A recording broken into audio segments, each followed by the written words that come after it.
Bueno, chicos, ¿por qué fueron a abrevar en la figura de Sarmiento? ¿Qué los llevó, digamos? ¿Por qué coincidieron en bucear sobre esta figura? Bueno, primero un gusto estar en tu programa, Javier. Y como vos decías antes, nosotros con Mercedes gratamente sorprendidos por esta explícita y contundente mención presidencial a nuestro libro. Primero nos reconforta por el trabajo hecho durante más de un año de investigación y además porque, como vos dijiste, esto potencia un debate sobre la historia sin estereotipos. La presidenta hizo una apelación correcta, inclusive al revisionismo, diciéndole: muchachos, durante mucho tiempo me dijeron una cosa de Sarmiento y ahora veo otras gracias a este libro. Y eso es algo que nosotros como divulgadores de la historia aspiramos a generar en la gente, que la gente repiense la historia, descubra nuevos datos y tenga nuevos puntos de vista.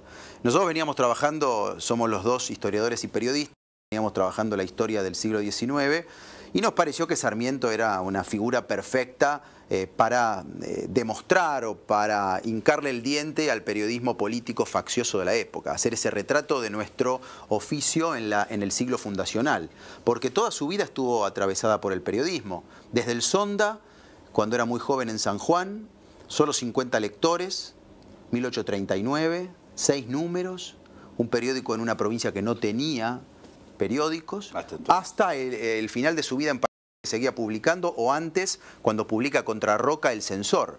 Publicó mientras era presidente, batalló en la prensa, se construyó a sí mismo en la prensa. Así que eso nos movió a dedicarnos a Sarmiento, a que él sea el hilo conductor, en definitiva, de una historia del periodismo en el siglo XIX también. Básicamente por esa figura de periodista fue que abrevaron en él. Sí, era como ver los orígenes de cómo surgió nuestra profesión y bueno, Sarmiento era como un ícono. Claro, el ícono. Y de repente nos encontramos con que estamos haciendo como una biografía de él, porque hablar de Sarmiento periodista es hablar de toda su vida. Como decía Diego, empezó y terminó con la prensa. De hecho, la foto que le sacan cuando muere está con los papeles al lado como si estuviera trabajando hasta el último segundo. Y él todos los días escribía, era como una cosa que no paraba. Escribía dormido, de repente nos encontramos escrito donde él se disculpa con los lectores porque había mandado una versión, un borrador, se había quedado dormido y la pluma había continuado y él, o sea, se tiene que disculpar al día siguiente porque, bueno, el diario había publicado ese borrador de Sarmiento dormido. Y en lo previo y ahora, digamos que el libro está escrito, ¿les cambió la mirada que tenían sobre el personaje? Sí, esto lo hemos hablado mucho. Sí. Primero que uno genera... ¿Tenían un preconcepto o algo así? Uno siempre tiene preconceptos. Entra a un proceso y a un personaje con lo que lleva puesto. O sea, con la vida familiar, con la escuela, con lo que te dijeron, con los lugares comunes también, Javier, porque lamentablemente se ha trabajado a veces mucho la historia desde el bueno o malo. Y desde en la historia había muchísimo. A veces de comunicar, ¿no? Que uno reduce. Si este es el educador, le pusiste un casillero y listo. Sí, sí. O Roca es el del Libertador, el otro es el que combatió a los indios, y después depende de cada perspectiva política de cada uno. Lo vas adjetivando después. Eso lo que quisimos es desarmarlo y verlo en sus contradicciones, en sus hermosas contradicciones como vos relataste al comienzo.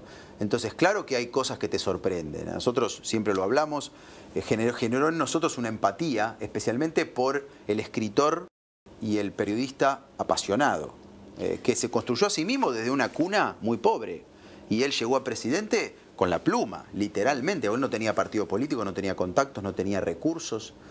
Ver, por ejemplo, su actitud respecto de la libertad de prensa, eso es algo que nos llama la atención y que está bien narrado en el libro. O sea, él empieza exaltando las libertades cuando es joven y después, a medida que asume más poder y responsabilidades, sufre a la prensa, la trata de prensa criminal, porque claro, la prensa estaba dentro de la política, lo combatía ferozmente y le hacía hasta revoluciones. Entonces él, en el Congreso, en el mensaje presidencial de salida, 1874, convoca a legislar sobre los abusos de la palabra escrita. Por primera vez en Argentina. Entonces, eso también lo que denota es cómo un personaje que exalta ciertas libertades, después en el rol de gobernante, la cosa es diferente. Entonces, uno va descubriendo esas facetas y hay muchas contradicciones en Sarmiento, que lo hace muy humano. ¿Y por qué te parece que aparece esta transformación? Es decir, una cosa es desde el periodista y otra cosa el periodista desde el poder, que cae en los mismos vicios que cae el político. Digo, porque si queremos caerle a los últimos presidentes, digo, el mensaje que dio el otro día la presidenta, en algún sentido parecía casi mafioso.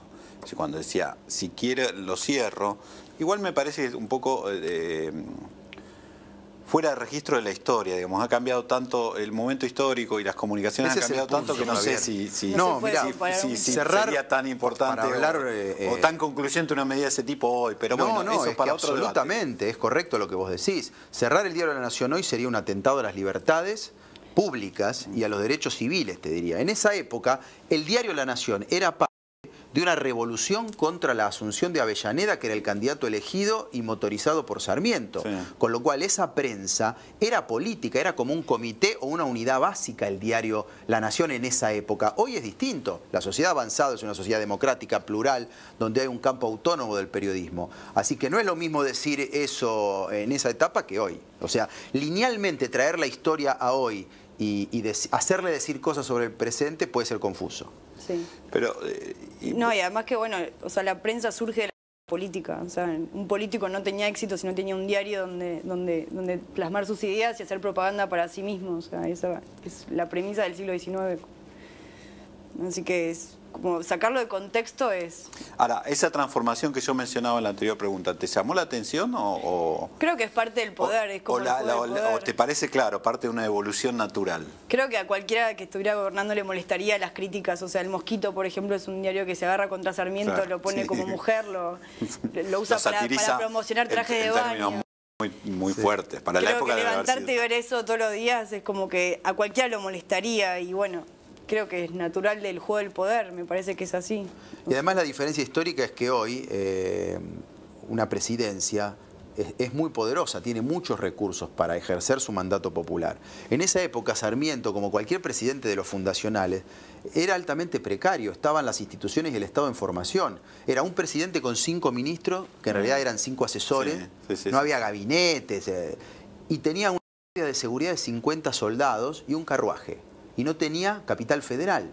Entonces realmente desde ahí hay que entender lo que significaba ejercer el poder en el siglo XIX, donde estaban unitarios y federales, revoluciones, conflicto permanente. Otra Argentina, Javier. En el próximo bloque vamos a ver precisamente las referencias que hizo la presidenta de Por Cadena Nacional al libro para disparar otro debate, porque ella tenía el libro absolutamente marcado con papelitos amarillos que lo usó para una de moradas que hace. Digo, supongo que ha sido una referencia al color del PRO, yo lo entendí de esa manera, pero no sé si lo hizo con ese sentido. De cualquier manera, siempre es difícil averiguarlo porque los aplaudidores de turno que tiene tapan todo y no se sabe si terminó el chiste o no terminó el chiste. Pero bueno, lo vamos a ver y nos vamos a sacar la duda en el próximo bloque.